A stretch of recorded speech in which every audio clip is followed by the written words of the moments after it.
Money talks, so do we. Parlons cash. Bienvenue sur Parlons Cash. Aujourd'hui, on reçoit Maxime Villa, un profil polyvalent et passionné. Il a commencé avec la revente de sneakers, s'est lancé dans la crypto, a travaillé dans la nuit et créé son activité dans les escape games. Aujourd'hui, il est en master à l'ISG et en alternance chez Ariane Group. Il incarne cette nouvelle génération d'entrepreneurs curieux, créatifs et ambitieux. Ça va, Maxime? Ça va et toi, Loane? Merci Ça de va me très recevoir. Bon, on va parler de ton enfance et un peu de ta personnalité pour commencer. Est-ce que tu dirais que tu étais un peu débrouillard quand tu étais petit? Oui, j'ai toujours été débrouillard. Petit, j'avais beaucoup d'imagination. Voilà. Parce qu'on parlait de Elliot là, qui jouait dans les champs, qui courait dans les champs, ça m'a fait beaucoup rire. Non, moi, je construisais beaucoup. Je partais dans la forêt tout seul. Je partais avec des fausses armes et tout. Je me maquillais, je construisais des abris dans la forêt et tout. J'étais un mec à fond. J'étais un mec investi, créatif, j'avais l'imagination. J'étais débrouillard, oui, en général, oui. Quand j'avais des galères, je m'en sortais toujours d'une manière ou d'une autre. Donc, ouais, j'étais débrouillard. Ok. Et tes parents, ils faisaient quoi comme métier? Alors, ma mère elle était DRH, donc directrice des ressources humaines dans le public. Donc, région historiquement Pyrénées-Atlantiques, dans la Nouvelle-Aquitaine. Donc, elle s'occupe des gens qui, dans les collèges, qui construisaient les routes, etc. Vraiment, c'est large. Et mon père, lui, était conseiller financier à la Banque Postale. Voilà, il a aujourd'hui évolué sur des positions donc, syndicat. Voilà, aujourd'hui, il passe plus de temps à aider les gens que à gérer leur portefeuille. Ok, mais du coup, c'est deux mondes assez différents. Est-ce que ça t'a donné une certaine vision du travail? Qu'est-ce que ça t'a appris quand tu étais petit? La vision que j'ai du travail, elle vient assez naturellement. Moi, le deal avec mes parents, ça a toujours été, tu travailles, que ce soit à l'école, etc., tu travailles. Donc, tu fais tes sous, t'es respectueux, tu fais ce que tu veux, on te fait confiance. Donc, ça vient de là, en fait. Ça vient je suis toujours débrouillé. Je suis toujours géré comme un grand. Donc, ça vient de là. L'aspect un peu débrouillard qui fait que, pas attendu de Gaulle, mes parents n'ont pas influencé d'une manière ou d'une autre, c'est ça. Mais il y avait quand même cette rigueur au travail, ce côté où ma mère, par exemple, voulait pas que je reste chez moi à rien faire. Je devais travailler tout. Ok, donc ton autonomie, tu la tiens pas de quelqu'un en particulier?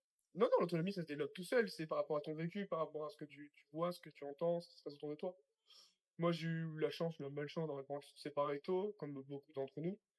Et puis un cadre particulier qui fait que j'étais seul assez jeune, quand même. Donc, je me suis débrouillé, voilà. Ils étaient quand même présents. Attention, j'ai quand même eu la chance d'avoir des parents incroyables. Je les remercierai jamais assez. J'ai pris une fois d'interview, sinon on va passer cette interview à faire ça. Mais ouais, je me suis quand même... j'étais fils unique aussi. Donc, il y a un peu ce que t'es souvent seul, en fait. Ton imagination, ta créativité, ton envie, c'est bien tout seul. Ok. Et t'étais quel genre de lycéen? Est-ce que t'étais déjà axé sur le business? T'avais envie de faire de l'argent? C'était comment? Alors, en un, j'étais turbulent. Ok. Voilà, souci comportement pendant toute ma scolarité dans le collège et après lycée. J'ai pas mal touché à cause de ça, mais non, j'étais un gamin investi.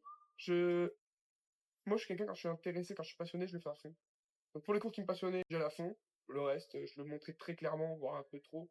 Sans manquer de respect toujours, mais je montrais que ça m'intéressait pas. Donc, j'ai fait toujours le strict minimum pour avoir les moyens dans ce qui m'intéressait pas. Et par contre, dans les matières et les domaines qui m'intéressaient, comme les maths ou la SES, c'était en géo, la géopolitique, tout ça, par contre, je performais pas mal, quoi.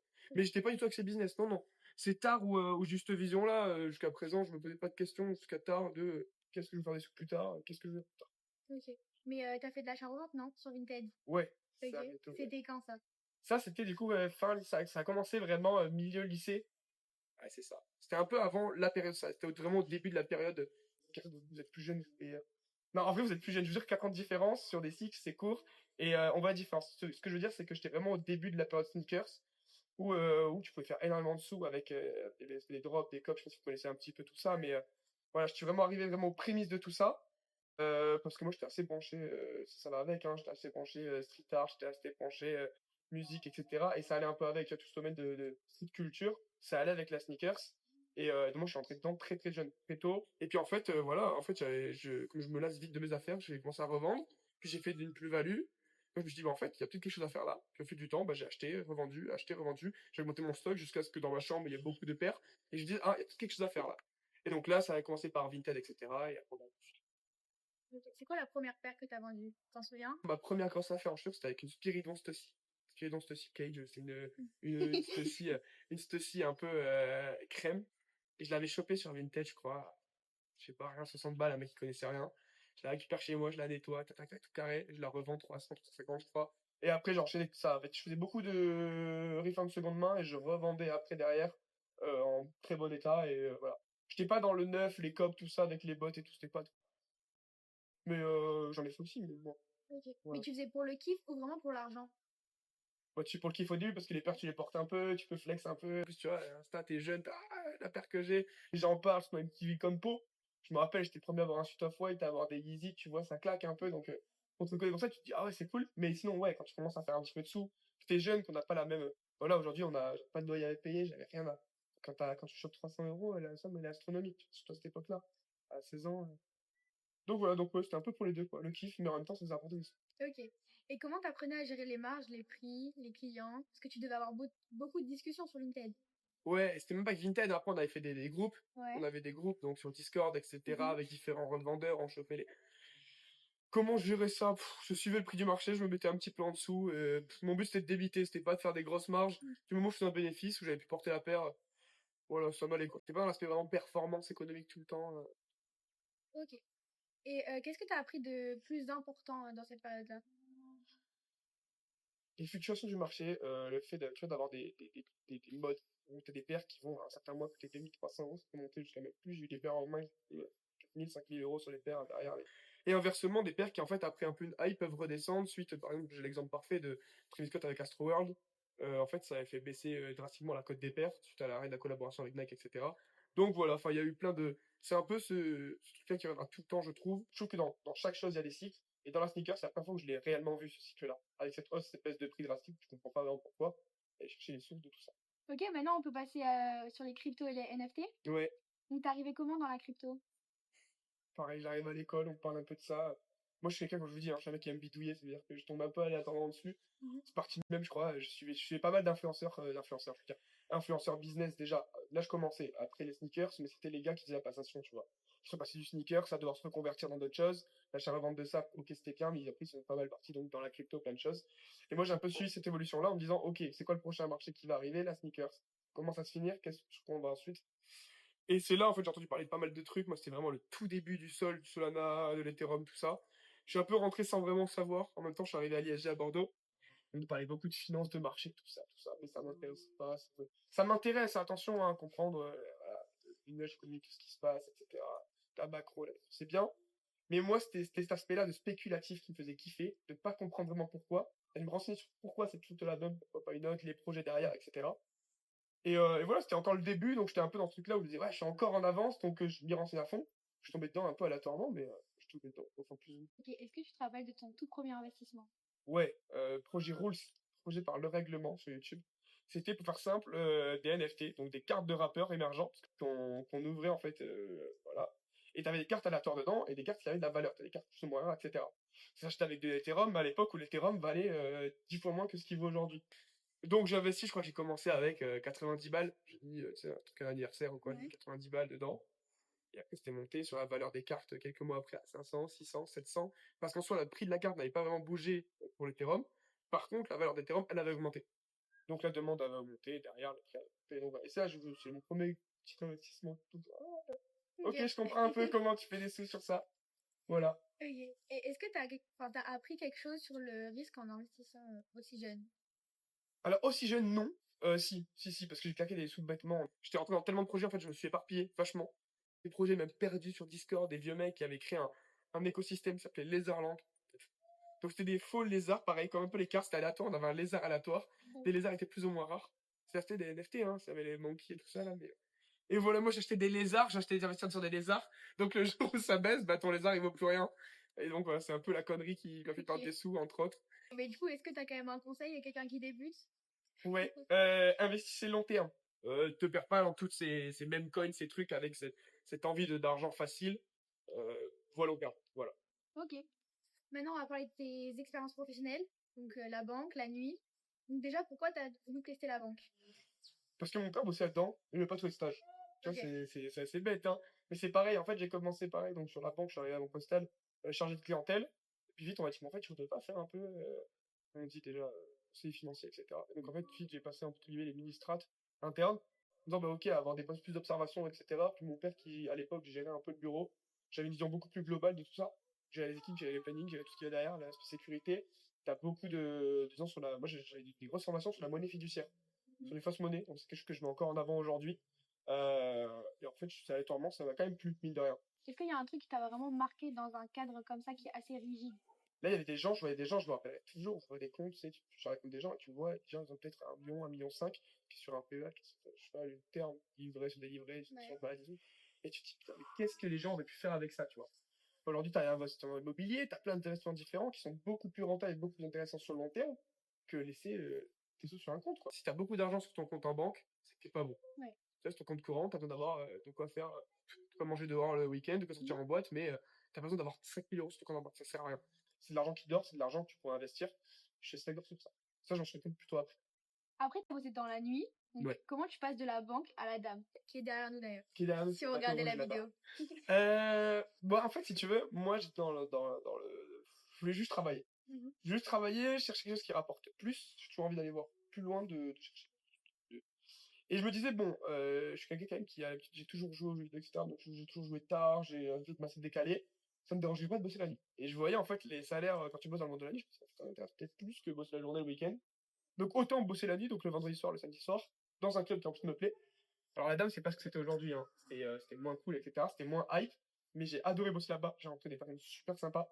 J'ai eu un vrai point de vue sur ça. Donc pourquoi le monde de la nuit? Parce que j'y sortais. Et partout où je vais, j'aime passer dans le derrière. Je sais pas comment expliquer. Partout où je vais, c'est comme en cuisine, tu vois, tu vas être dans un restaurant. J'ai envie de voir comment le restaurant il est géré. J'ai envie de voir comment ça fonctionne, tout ce qui est en interne. Et la dame, c'était exactement ça. Je sortais en boîte, on me parlait, ouais, ils font des marges, les boîtes de nuit en général. Ils font des marges de fou sur ça, ça, ça. Ouais, ok, c'est bien, mais pourquoi? Qu'est-ce qu'il y a derrière tout ça? C'est bien, tu payes ton équipe, ça coûte super cher, tu payes tes stocks, tu payes ton loyer. En l'occurrence, la dame, c'est un truc très élevé, vous en doutez, sur un bateau comme ça. Et en fait, ça permet de voir plein de choses que tu ne vois pas habituellement ou juste en tant que client. Et moi, c'est ça qui m'a toujours attiré, aller chercher plus loin. Voilà, un business, il est cool, mais moi, j'aimerais aller voir dans ce business-là, en fait, comment ça fonctionne. Moi, j'ai pas commencé non plus, là, je te dis, voilà, j'avais fait serveur, j'ai fait gestion des stocks sur la fin. Mais au début, je nettoyais les cendriers sur la terrasse, tu vois.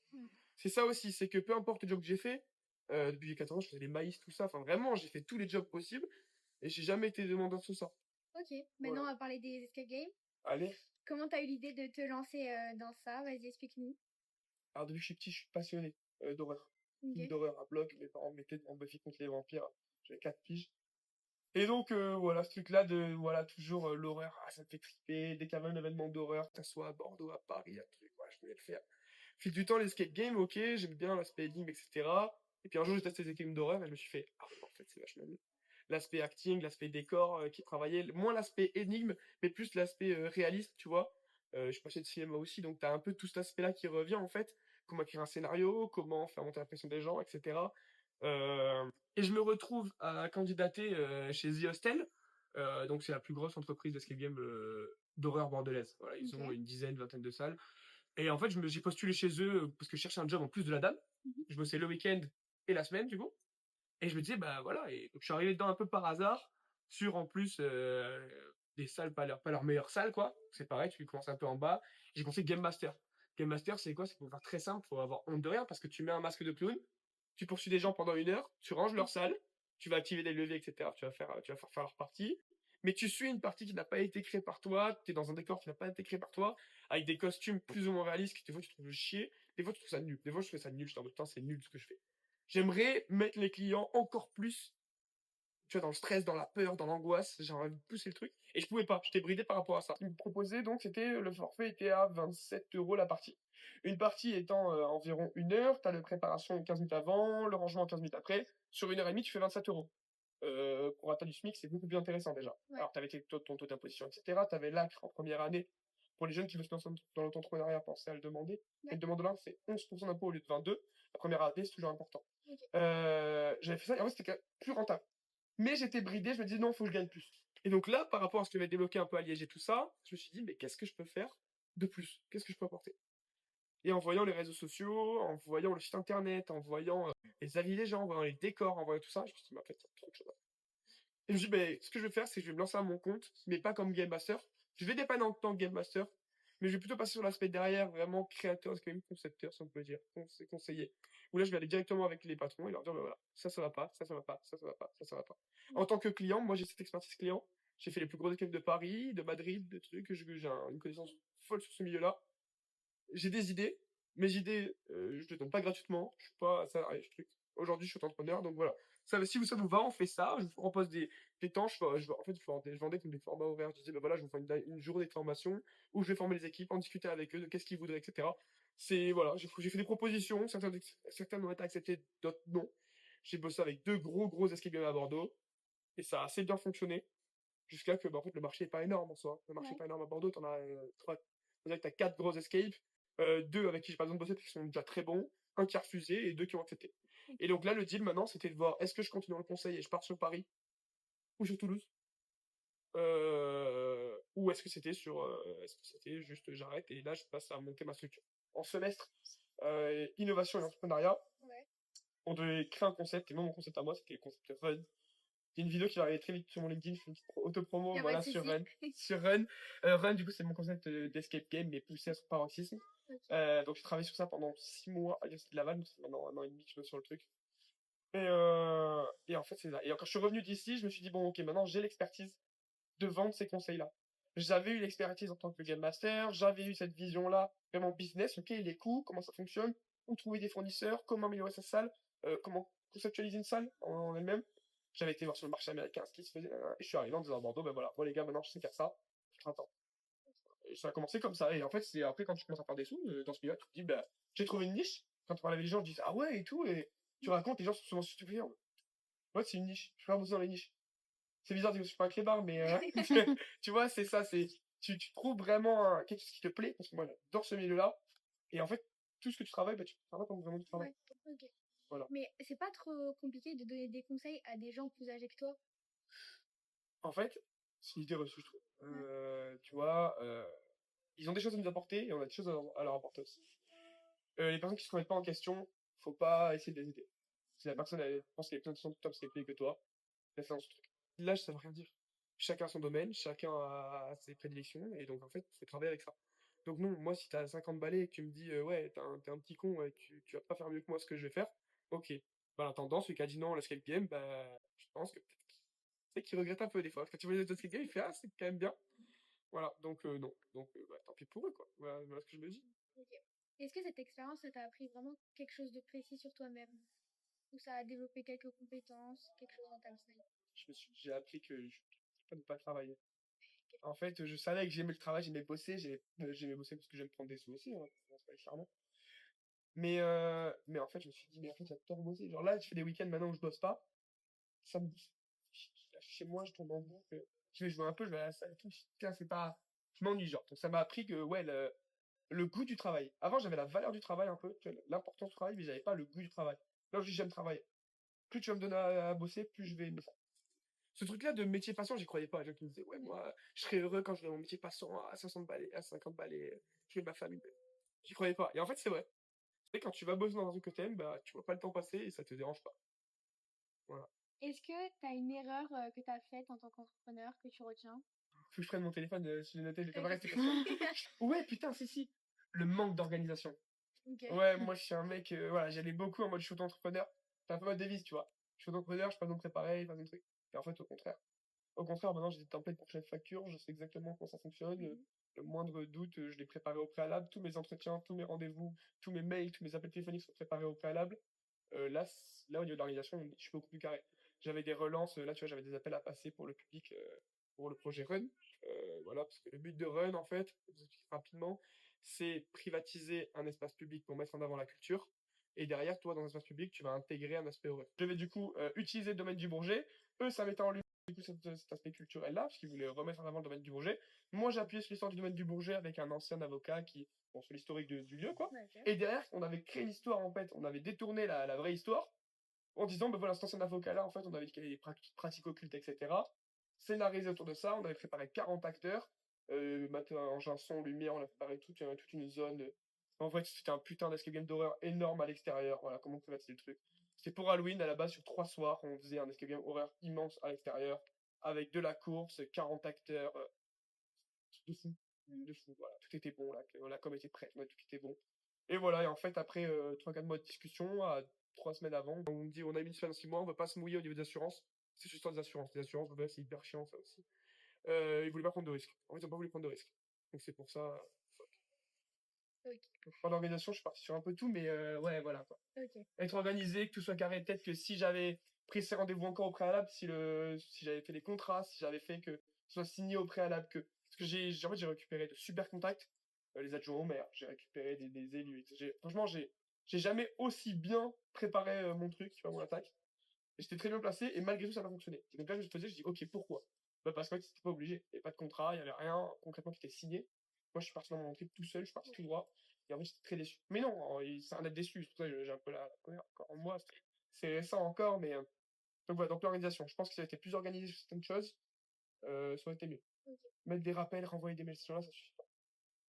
Et ta plus grande fierté, du coup?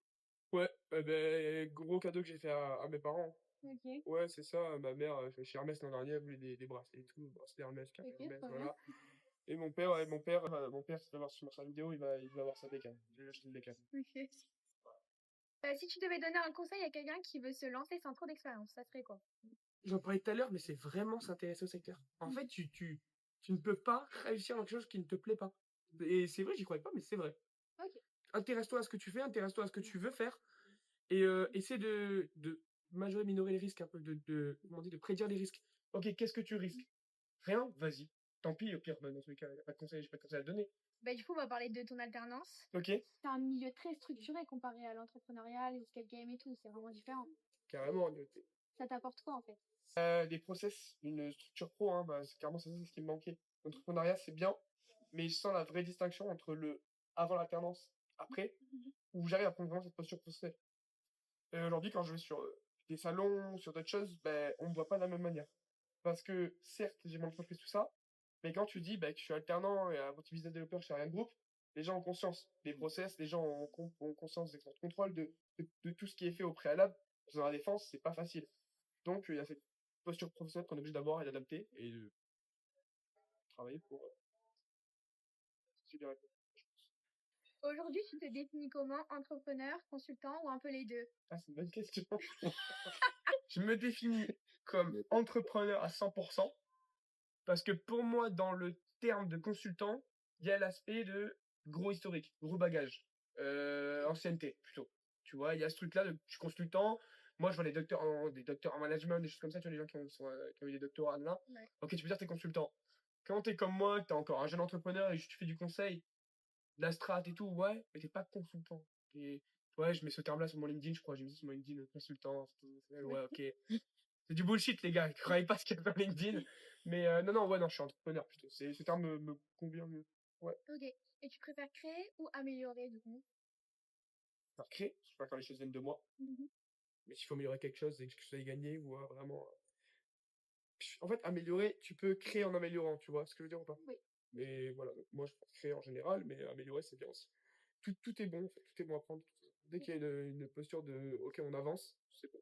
Si demain, on te dit, vas-y, crée un projet, tu fais quoi? Demain, là, Ouais, demain. je serais un mauvais entrepreneur si je vous disais, Ok. je peux vous dire.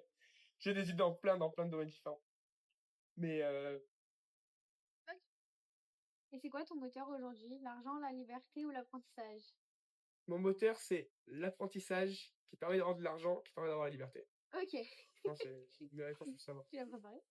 Ouais. Dans 5 ans, tu te vois où? En vrai, j'ai un gros, genre, je me posais la question hier encore. Je pose vachement de questions sur le après. Qu'est-ce que je fais? Là, j'ai mes contrats là, qui prennent terme là, fin 2026. Tout ça. Qu'est-ce que je fais après? Et donc, dans ce temps, je me vois où? Moi, je vois à N+2, mais je vois pas cette année à 5 ans. Voilà. Dans 2 ans, avoir, j'espère avoir réussi. En fait, j'ai une liste. J'ai une liste de rêves. J'ai une liste de rêves avec des objectifs. Et j'espère en avoir accompli le plus possible. Voilà, 5 ans. Mais j'ai pas d'objectif précis. Tu vois, tu peux me mettre à Singapour dans une grosse société, je serais content. Et tu peux me mettre ici, en France, dans mon petit restaurant, je suis aussi, ou en petite boîte de nuit, je sais pas. Je suis ouvert à tout, en fait. Tout m'intéresse et je suis ouvert à tout, je suis ouvert à la découverte, je suis ouvert aux opportunités. Donc. Ok, mais après l'alternance, tu sais pas ce que tu vas faire. Non. Ok. Non, je sais pas. Ça te stresse pas. Non. Non, je saurais rebondir comme j'ai toujours su le faire. Donc, je me prends pas la tête avec ça. Et c'est quoi pour toi la réussite? Alors, moi, c'est assez triste, hein. Mais il y a l'aspect que les gens se rendent compte que tu as réussi. Être un exemple de réussite, pour moi, c'est une forme de réussite. Que les gens se disent, regardez lui, tu vois. Lui, il gère son truc. Pour moi, c'est une forme de réussite. Voilà. Mais c'est être heureux en vrai, parce qu'il y a plein de phases où je pense qu'on est une génération, on est très triste aussi. On parle, c'est un petit disclaimer. Mhm. Génération, on est quand même triste. Et la réussite, ça passe aussi par être heureux et au moins, tu vois, savoir profiter des bons moments des fois. Ok, je suis Voilà. d'accord. Si tu pouvais donner un conseil au Maxime de 16 ans, ça serait quoi? Ah, j'avais pas vu celle-là. Je lui dirais, en vrai, je lui dirais, mec, je lui dirais rien. Je lui dirais profite. Je lui dirais, en fait, je le laisserais se planter partout où je me suis planté. Parce que c'est là où j'ai vraiment, vraiment appris. Tant sur l'humain que sur le professionnel. Genre, j'ai fait des erreurs, tu vois, comme toute bonne personne, comme tout humain, tout simplement. Et donc, je lui dirais rien. Je lui dirais, mec, je suis assez fier de ce que je suis en train de devenir, de qui je suis. Genre, reste toi-même. Moi, je dirais ça, hein, juste reste toi-même. Mais je donnerai aucun conseil sur te loupe pas, fais pas ça, prends pas cette expérience. Bon. Est-ce que tu as un dernier truc à dire à nos auditeurs? C'est quoi la moyenne d'âge des auditeurs? Bah, Et de tout? Monsieur Boileau, il a regardé la dernière vidéo. Donc, Est-ce qu'il a regardé en entière? Bah oui. Est-ce que tout le monde regarde les vidéos en entière? Parce que les gens qui sont là, c'est les gens qui sont restés jusqu'à la fin. bah, je sais pas. Mais du coup, la moyenne d'âge. Non, Qui moi, commente si. un truc s'ils sont restés jusqu'à la fin. Ouais, commentez. Commenter un truc et Un truc. j'adore parler avec les gens. Donc, peu importe l'image que vous avez de moi, ça compte aussi, ou le visu que vous avez de moi, ou ce que vous avez... Enfin, ce que vous voulez, en fait, venez parler avec moi. Si vous avez envie que je vous apprenne des choses, si je peux vous transmettre quelque chose, à l'inversement, vous pouvez sûrement me transmettre quelque chose aussi. Donc, c'est avec grand plaisir. Moi, j'adore parler avec les gens, j'aime découvrir du monde, donc n'hésitez pas. Voilà, venez parler avec moi, venez échanger. Pas sur LinkedIn parce que je réponds pas beaucoup, mais en face. J'aime beaucoup les gens qui me parlent en face et qu'on puisse échanger sur plein de sujets différents. Ok. Bah, merci Maxime d'être Merci venu à sur vous. Parlons Cash. C'était vraiment hyper inspirant. T'as vraiment beaucoup d'énergie. C'était vraiment cool. Un peu trop, ça va. Non, ça va. Ok, voilà. Bah, du coup, on suivra la suite avec attention. On va voir run. Ça. C'est ça. Je prendrai des stagiaires Ok. chez les premières années, Ok, cool. s'il y a des bons potentiels. On verra alors. Et du coup, merci de nous avoir écoutés. À très vite pour un nouvel épisode. Ciao. Ciao. Money talks, so do we.